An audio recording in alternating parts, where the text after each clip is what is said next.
Olá, pessoal!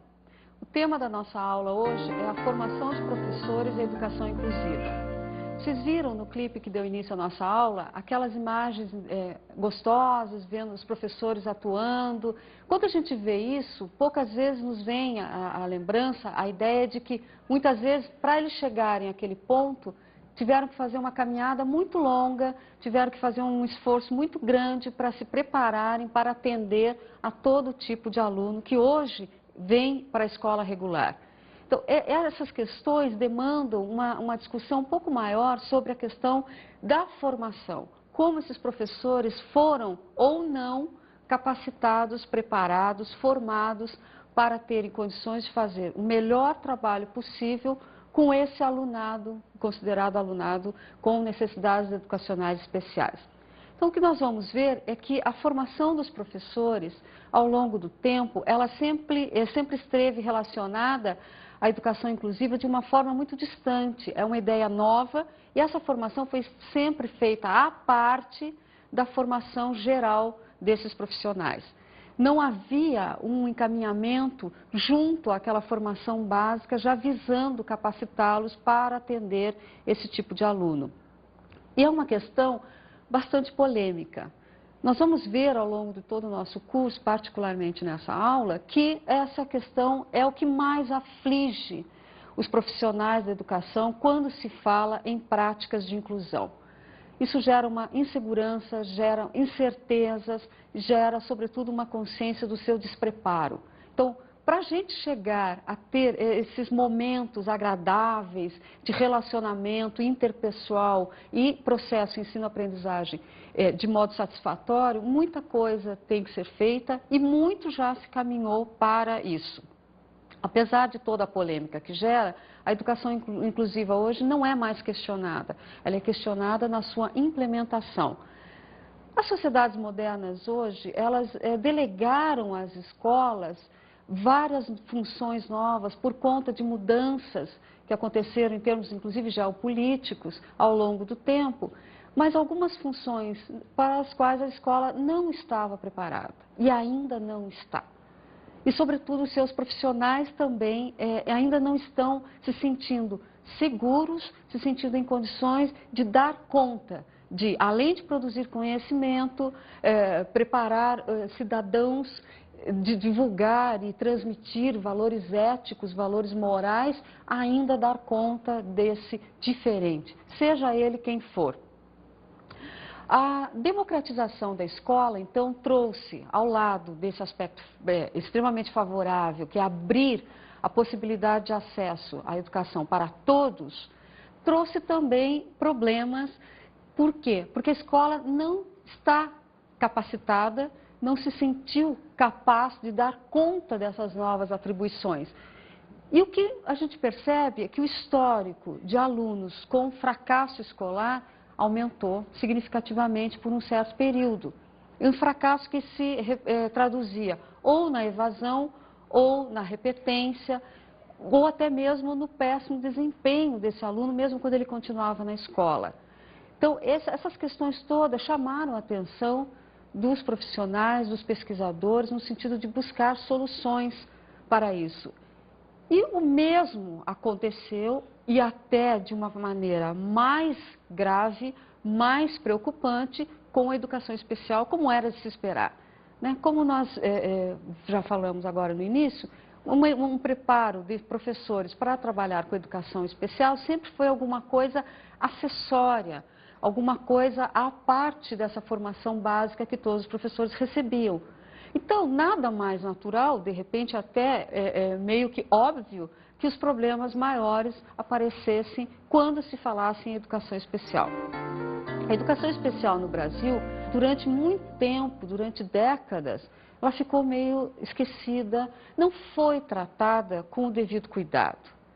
Por quê? Porque não se tinha a ideia de que essa prática demandaria tantos ajustes, ou se achou talvez que a coisa fosse um pouco mais fácil, e o tempo mostrou que não é.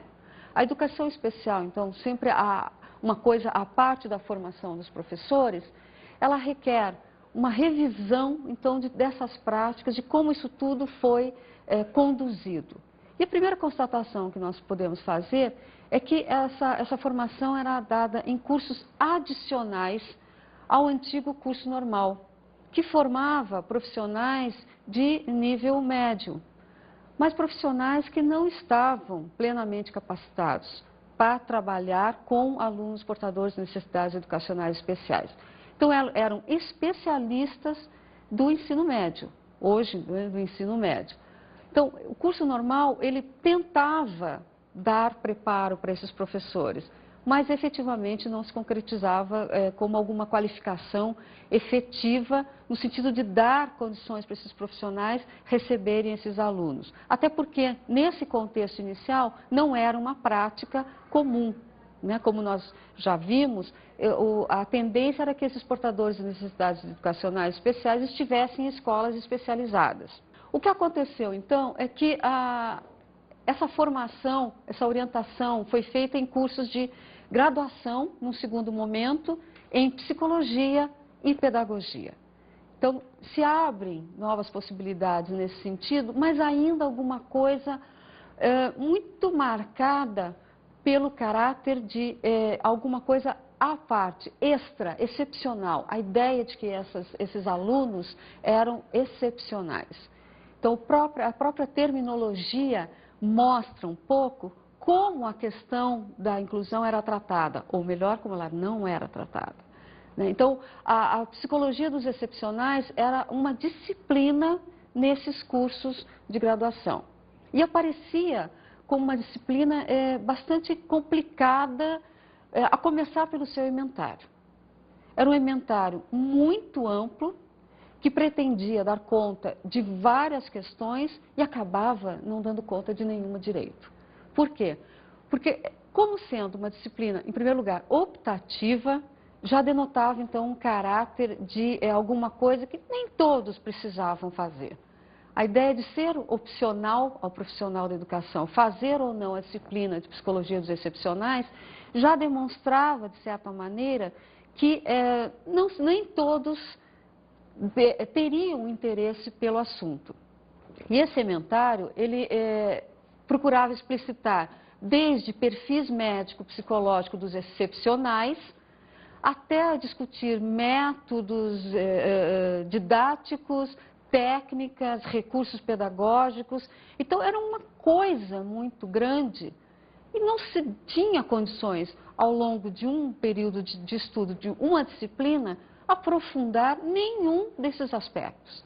Então, acabava que a ideia de que tinha que se conhecer o aluno através do seu perfil, conhecer o seu perfil, buscar, então, quais as metodologias seriam mais adequadas e, para encaminhar essa metodologia, que recursos utilizar para isso. O objetivo, então, era mostrar que, para cada aluno, teria a necessidade de se desenvolver, então, técnicas e recursos adequados para dar conta de atender às suas necessidades. Então, era mostrar que para cada tipo de aluno seriam necessárias práticas pedagógicas específicas, direcionadas para esse tipo de aluno. Então, a ideia que hoje nos parece bastante óbvia, mas que talvez não o fosse na época, a ideia de que um deficiente mental, por exemplo, era absolutamente diferente de um aluno com superdotação. E que, consequentemente, cada um deles demandaria um tipo de prática pedagógica em sala de aula. Então, nenhum deles poderia ser atendido de uma maneira satisfatória sem que se fizesse, então, essa adequação, se buscassem essas novas técnicas, novos recursos e conhecêssemos um pouco esse aluno para poder atendê-lo. Então, estudava-se, sobretudo, conteúdos sobre as deficiências em si, sobretudo a deficiência mental. Era a que mais despertava interesse em termos de pesquisa e capacitação desses professores para procurar entender quem é esse aluno, como ele se comporta, como ele pensa. Então, esses conteúdos em cima da deficiência, muitas vezes tiravam o foco do aluno enquanto um indivíduo, enquanto um cidadão. Ficava-se muito preocupado com os comportamentos que ele poderia apresentar e menos interessados com as demandas que esse aluno trazia. Então, outros grupos também foram tratados da mesma maneira. Então, a mesma preocupação, fazer o conhecer a deficiência para poder atuar pedagogicamente. A escolarização baseada no modelo clínico, como ficou conhecido então todo esse esforço, ela tinha uma premissa básica, a premissa básica do diagnóstico. Então, fazer o diagnóstico para conhecer. E não era o professor exatamente que fazia esse diagnóstico, obviamente, mas ele também tinha o interesse, tinha a preocupação de conhecer. E a partir desse diagnóstico, então, se poderia fazer o planejamento pedagógico baseado na visão tecnicista. Isso a gente não pode perder de vista, porque o que está por trás é a exigência do conhecimento prévio desse alunado para desenvolver técnicas pedagógicas que pudessem promover a mudança de comportamentos. Então, vejam, a ideia aqui não é integrar, não é incluir esse aluno, pelo contrário, é tentar mudar os seus comportamentos para fazê-lo se adequar à normalidade. Isso é muito sério e é exatamente a ideia central hoje que se pretende combater com as políticas de inclusão. Porque o tempo mostrou que mesmo quando o professor conhecia esse diagnóstico, ele não obtinha sucesso em termos de avanços dos seus alunos. Quer dizer, alguma coisa estava errada. Sim, estava errada a própria concepção que ele tinha do aluno e do processo de aprendizagem que esse aluno poderia desenvolver. Então, tinha concepções de desenvolvimento voltadas para prontidão e recompensa. Então, mais uma vez, aquela ideia que contraria o que nós pretendemos hoje entender como inclusão. Nem sempre esse aluno ele vai atender prontamente às atividades que foram propostas, por exemplo, e nem sempre ele precisa, e normalmente não se deve, pensar em termos de recompensa. Nem com ele, nem com qualquer outro aluno, seja ele portador de necessidade educacional especial ou não. Então, o que acontecia? O professor em sala de aula ele podia ter um aluno que tinha um ritmo um pouquinho mais lento, demorava um pouquinho mais, ele tinha que parar um pouco com o restante da turma, dar uma atenção para esse aluno, ele tinha um tipo de problema que poderia ser encaminhado. Agora, se por outro lado ele tivesse um aluno com superdotação, ele teria um outro problema em sala de aula, que seria o quê? O que fazer com aquele aluno que já deu conta daquelas atividades, que já deu conta daquele conteúdo e não sabe mais o que fazer, está impaciente, está inquieto, está desconfortável. Então, como o professor vai atuar com cada um desses? Mas isso acontece também com as classes regulares, né? Porque os alunos têm ritmos diferenciados de aprendizagem sempre. Então, o que era, não se imaginava em nenhum momento, é que esses alunos pudessem compartilhar o mesmo espaço pedagógico. Essa ideia não passava pela cabeça, os conhecimentos não se interligavam, era uma aquisição individual e que pautava-se na ideia da excelência. Cada um tinha que fazer o melhor, tinha que ser o melhor. Então, como nem todos acompanhavam, conseguiam se adequar a esse perfil da turma, o que aconteceu? Se criaram, então, as primeiras classes especiais para os alunos que não aprendiam e as salas de recursos para os alunos que aprendiam mais rápido. Então, isso tudo vai mostrar o quê? A grande fragmentação, tanto do trabalho pedagógico, quanto da formação dos professores.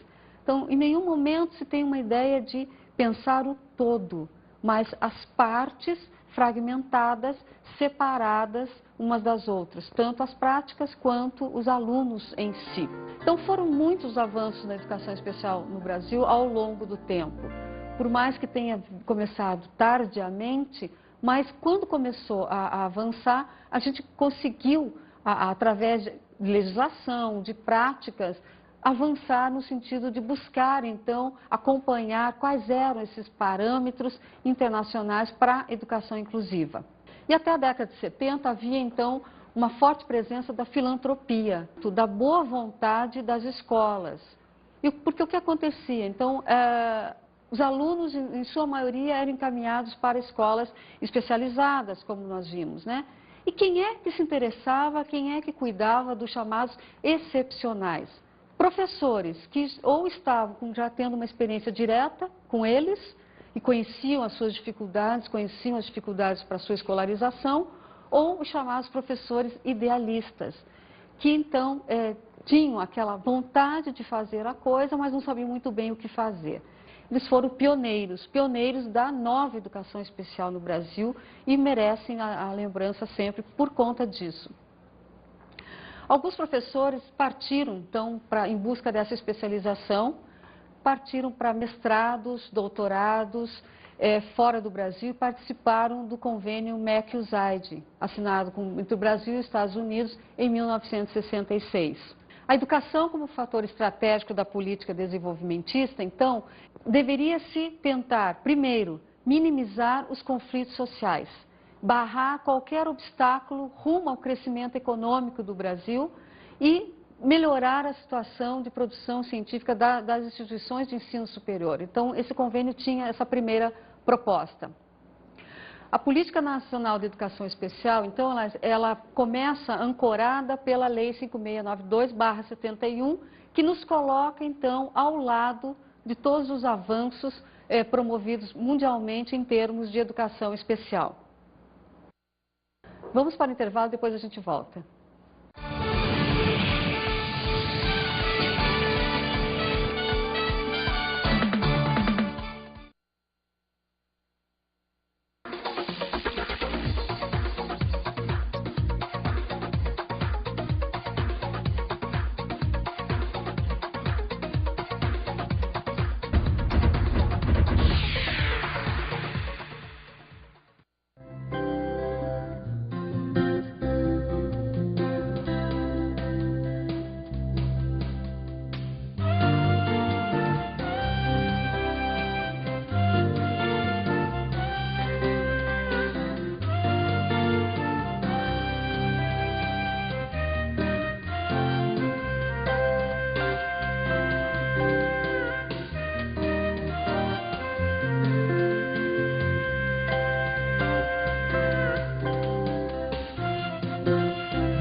Vocês viram, então, que o contexto, no clipe que vocês acabaram de assistir, o contexto brasileiro na época era de grande euforia desenvolvimentista, vivíamos o período da ditadura militar e se buscava, então, a modernização do país, que passava pela qualificação da mão de obra, das pessoas que buscavam, então, ser técnicos em alguma coisa.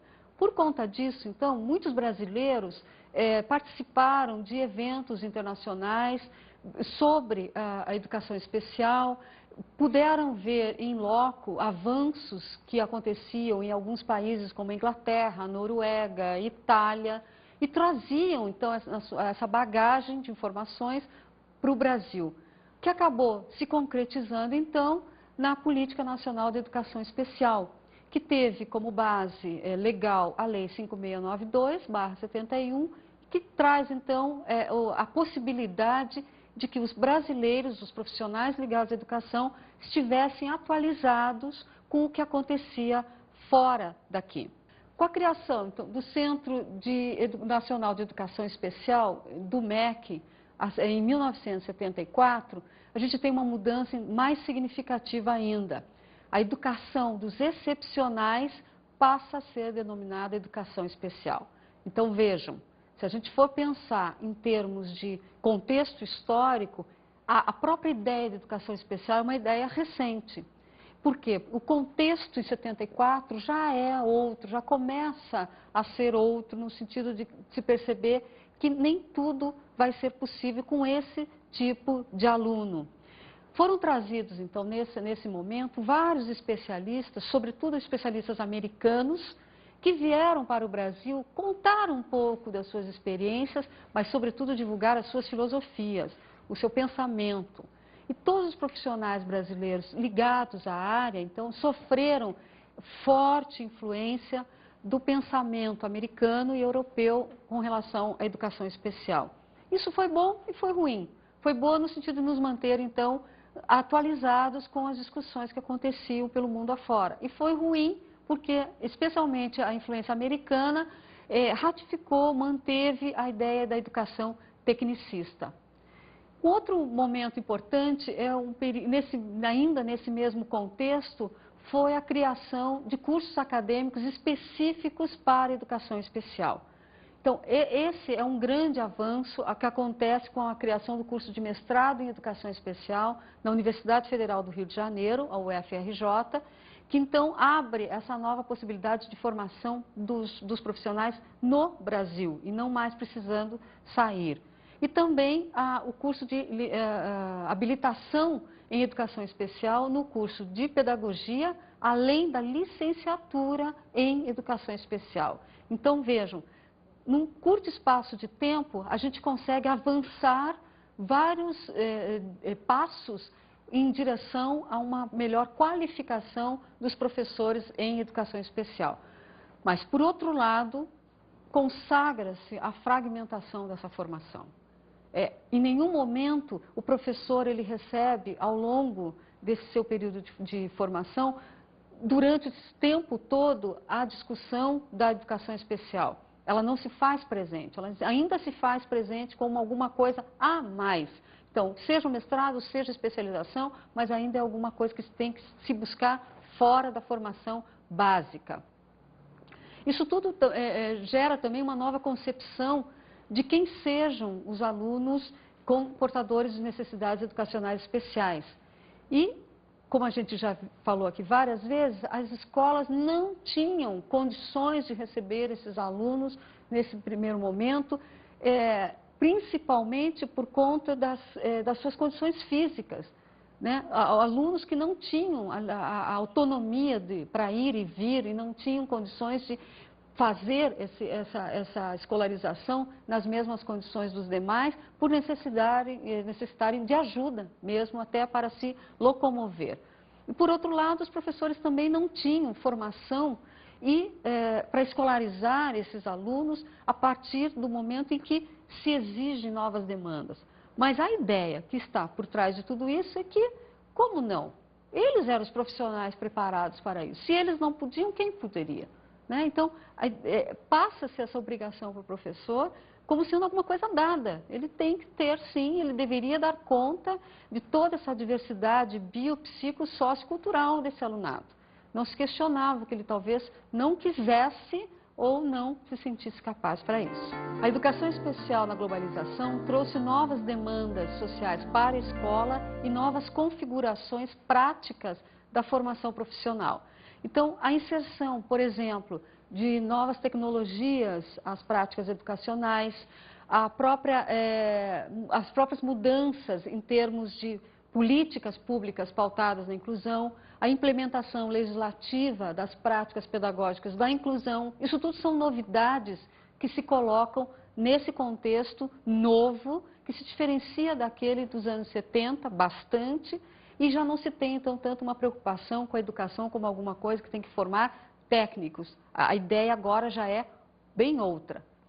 E essa ideia também parte do princípio de que mudou o que se entende como portadores de necessidades educacionais especiais. Então, nós vimos já que o conceito de alunos com necessidades especiais mudou, é hoje muito mais amplo e incorpora não só os portadores de algum tipo de deficiência física ou mental, mas também os excluídos social e economicamente, os negros, as minorias étnicas. Então, é um conceito que abre para as políticas de inclusão de uma maneira muito mais rigorosa para dar conta, então, desse alunado muito mais diversificado. Vamos ver um pouquinho, então, o que pensam os profissionais um pouco sobre essa questão da política da inclusão. Vamos ouvir com atenção. Bom, a questão da inclusão em relação à lei é ótima, né? É maravilhosa. A criança precisa mesmo, portadora de deficiência, seja qual for a sua deficiência, ela precisa ser incluída no meio das outras crianças ditas normais, né? Para que ela possa interagir, que ela possa se socializar. Só que para esse momento acontecer, nós, professores, precisamos de uma capacitação. A partir do momento que eles nos obrigam, professores recebendo ensino regular, a gente precisa da capacitação. Então, teria, né, digamos assim, eles teriam que perguntar aos professores quem tem interesse de trabalhar com esse tipo de criança e prepará-los, né? Eles teriam, assim, que dar uma capacitação para o professor, seja o tipo de deficiência, né, que a criança tiver. Aí capacitar esse professor para trabalhar com esse tipo de criança, né? Porque não é fácil a gente dentro de uma sala de aula, né, do ensino regular, você está incluso uma criança onde você tem que fazer um trabalho diferenciado. Então, para nós, professores, é novo, é tudo novo. Para mim foi uma experiência nova, mas foi gratificante também, porque o relacionamento que a gente tem com a criança é muito boa. Então, vejam, a escola vem encontrando dificuldades, sim, de aceitar, de incluir esses alunos. Mas o mais importante é que a questão central é de que a inclusão, ela não vai se concretizar simplesmente porque a legislação assim o diz. Não é porque existe a obrigatoriedade legal que, na prática, esses profissionais vão ter essa facilidade e vão aceitar as políticas de inclusão de uma maneira inequívoca, sem questionar, sem se preocupar da maneira como vai se efetivar na prática. É preciso muito mais que isso, né? É preciso muito mais. Achar que é bom, todos nós achamos. Agora, daí a trazer para a prática como isso vai ser feito e como esse profissional vai se colocar, é uma outra questão que demanda muito cuidado, muita atenção. Porque nesse processo de implementação das políticas de inclusão, especialmente no Brasil, o que nós percebemos? Um constante conflito entre alunos com necessidades educacionais especiais e professores das escolas regulares. Essa relação foi e ainda é bastante difícil, não por culpa nem de um nem de outro, né? Ambos estão querendo fazer alguma coisa melhor, mas muitas vezes nem o aluno está confortável, está preparado para essa inclusão, nem o professor tem condições, se sente capacitado para dar conta disso. Ainda é bastante complicado, porque esse professor muitas vezes ele não tem familiaridade com esse alunado, isso gera uma insegurança, né? Interpreta as condições de trabalho de uma maneira equivocada muitas vezes, né? Mas sobretudo ele não consegue mesmo trabalhar talvez como ele que gostaria, como ele acha que esse aluno até precisaria. Agora, visto como um profissional da educação, é dada a ele, então, a obrigação de dar conta de atender e escolarizar esse aluno. Isso tudo reforça, então, a ideia de que qualquer professor estaria preparado, qualquer professor conseguiria educar qualquer aluno, o que é um erro grande, um equívoco que pode significar muito em termos de atraso de implementação das políticas de inclusão. Por quê? Porque independentemente das suas especificidades, cada aluno demanda um preparo melhor dos professores. Isso acontece nas classes regulares também, né? Essas especificidades têm que ser levadas em consideração. Mas a realidade dos alunos com necessidades educacionais exige, então, dos professores práticas pedagógicas e também tempos de relação interpessoal diferenciados. Ele não vai poder dar o mesmo tempo de atenção para o aluno dito normal, sem portar nenhuma necessidade especial de educação, aquela atenção, aquele tempo que ele despende para o outro aluno, que é um pouco mais lento ou que precisa ser sossegado.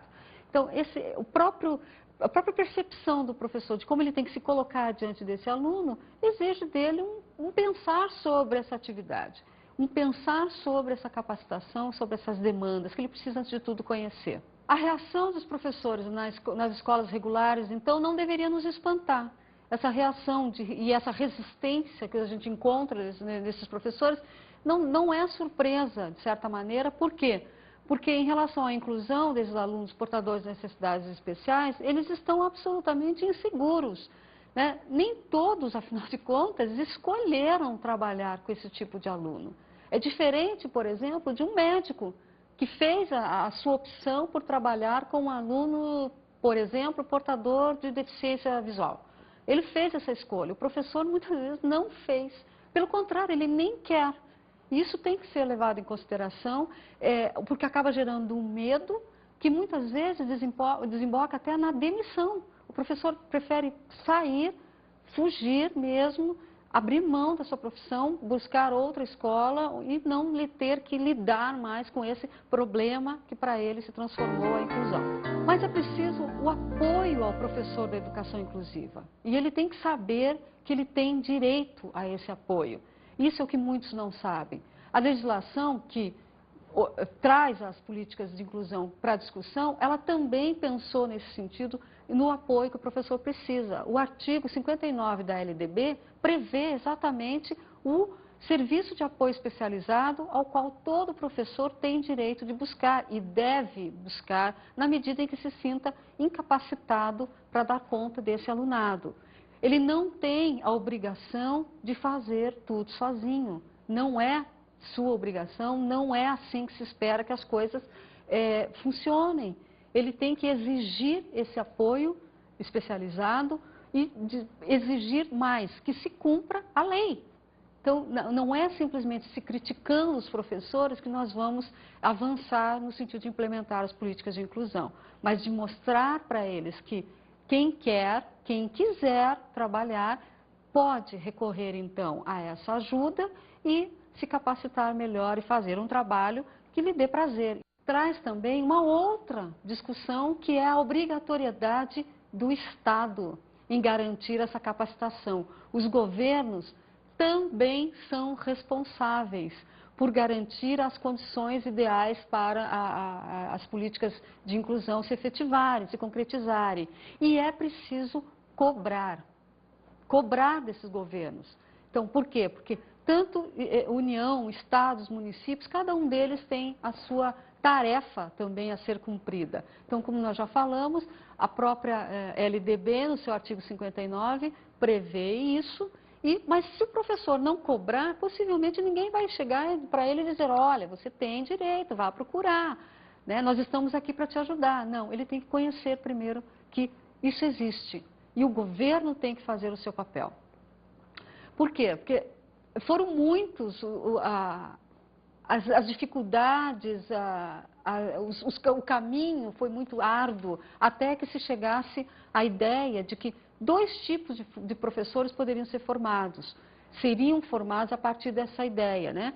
Primeiro seriam professores para trabalhar com educação especial, mas, sobretudo, a educação especial. Na educação básica, nós teríamos, então, primeiro, professores capacitados. Então, essa é uma primeira qualificação, um primeiro tipo de formação que os professores poderiam receber.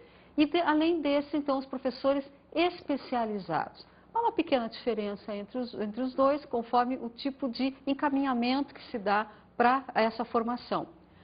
Mas a ideia fica definida, de qualquer maneira, que há uma responsabilidade dos governos que deve ser lembrada, cobrada o tempo todo, mas que também há uma possibilidade do professor, então, escolher se ele vai trabalhar e que tipo de profissional ele vai se configurar no final. Se ele vai ser simplesmente vai estar capacitado ou ele vai ser um profissional especializado nesse sentido. Então, essa formação continuada do professor é obrigação governamental. Ela tem que ser, inclusive, dada para os profissionais que já estão atuando no magistério, que já estão em sala de aula, que estão recebendo esses alunos, mas essa capacitação continuada, ela tem que vir antes do aluno entrar em sala de aula. Então, portanto, por isso a ideia de que é continuada. O tempo todo esse professor vai estar buscando, né, essa qualificação, mas para se antecipar, para que quando ele esteja com um aluno portador de necessidade educacional em sala de aula, ele esteja pronto para isso. Então, quando se fala em inclusão, a primeira pergunta que se faz é o que fazer diante de todas essas questões que são importantes, né? O que se fazer com essa relação difícil entre professores e alunos. Por quê? Porque o que a gente tem, na verdade, é que lembrar o tempo todo que o histórico desses alunos é de exclusão, é de preconceito. E que em nenhum momento a escola e nós, professores, profissionais, podemos reproduzir essa lógica. podemos reproduzir essa ideia de que esses alunos têm que estar ainda à margem dos demais, que eles têm que estar fora da escola regular e que não podem compartilhar da produção do seu conhecimento com os demais, que na verdade é o que importa. Muitos desses alunos não vão efetivamente alcançar níveis de excelência, mas eles vão ter um ganho real, efetivo, na medida em que vão estar na escola interagindo com os demais. A qualificação dos professores, então, exige de nós muito mais do que simples solidariedade ou entender por que dessa resistência, mas a gente tem que pensar, então, na busca dessa escola democrática, aberta para todos e ajudar esses profissionais. A qualificação especializada, então, deve ser para lidar com a singularidade humana, mas, ao mesmo tempo, uma qualificação generalista, para dar conta, então, do princípio da inclusão. Para cumprir o princípio da inclusão, então, é preciso que nós tenhamos uma ideia muito mais geral do que seja a sociedade que se quer. Para o tipo de sociedade que se quer é que se vai trabalhar mais rápida ou mais lentamente rumo à implementação efetiva das políticas públicas de inclusão. Vamos agora, então, para as nossas dicas de estudo da aula de hoje.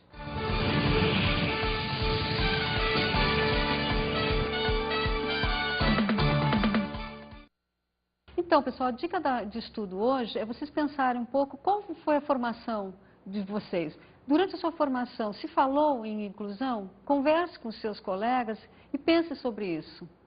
Até a próxima aula.